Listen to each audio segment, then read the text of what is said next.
Well, I hope you liked the Honey House. I hope we didn't overplay it or anything. When I watch it, I just think it's a beautiful piece of satire. Now, about the Beatles, Tom, what about that?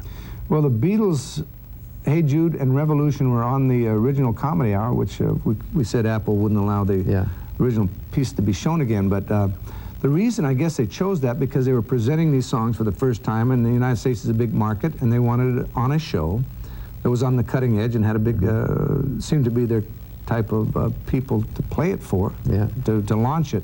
So that was exciting to have the Beatles, and it was a long piece. Hey Jude kept going and going, but it was every piece of it was beautiful. It was a real good indication of what the 60s were all about. I remember also in 1967 there was a kind of elite group in Hollywood. They were invited to, elite group, were invited to the Laurel Canyon house where the Beatles were staying to premiere, and they were playing their Sgt. Pepper's Lonely Heart Club Band album. For the first time? For the first time for anybody here in the States.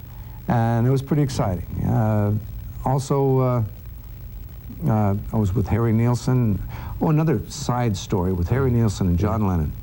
And this was after the Comedy Hour was off the air, but it's still kind of fun. It was in some books and some stories. Dick and I were making a comeback after being fired from CBS in 1969. And so in about 1971, 72, we were at the Troubadour. The Troubadour in Hollywood, California. It was our first performance after a year or two layoff.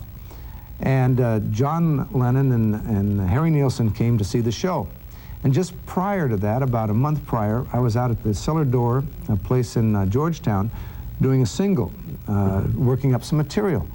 And Harry Nilsson said, I can't believe you're going out and performing by yourself, out there talking to people. He was a shy performer.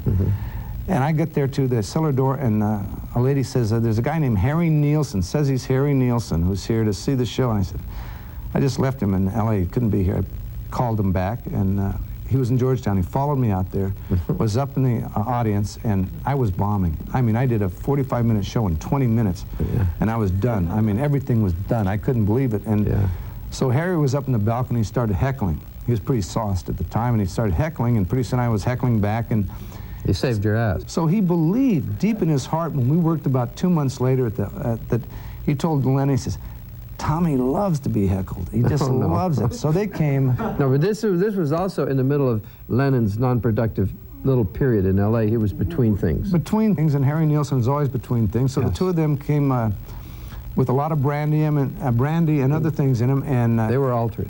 And they kept saying, he loves it, John. He loves it. Just holler anything you want, and I didn't love it.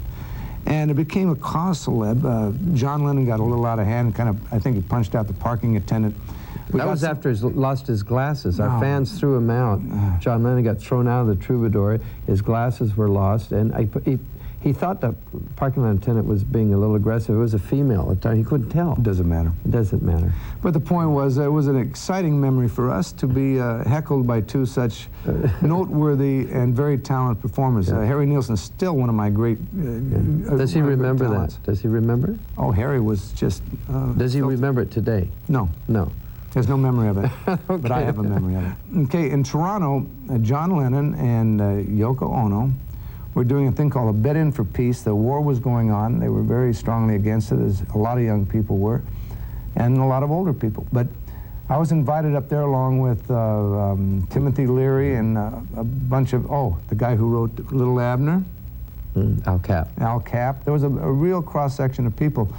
And they were in the bed, and they gave me a guitar. John gave me a guitar. He said, play, give Peace a chance. So they were in the bed. This was the big bed-in. Bet-In for Peace. Yes. And there's a poster out that's quite famous. Anyway, I'm playing this guitar, and it's in a key of C or D or something like that, very simple.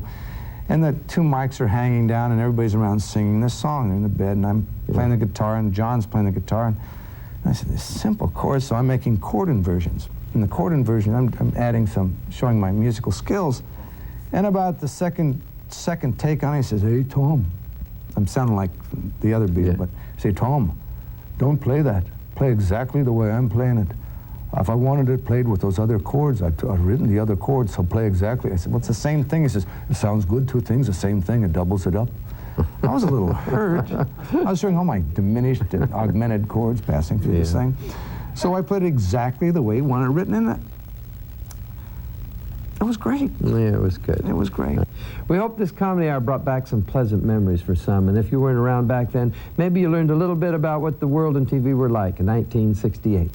We'll see you next time with another original Smothers Brothers Comedy Hour. So keep your eye on E for Dickie and me.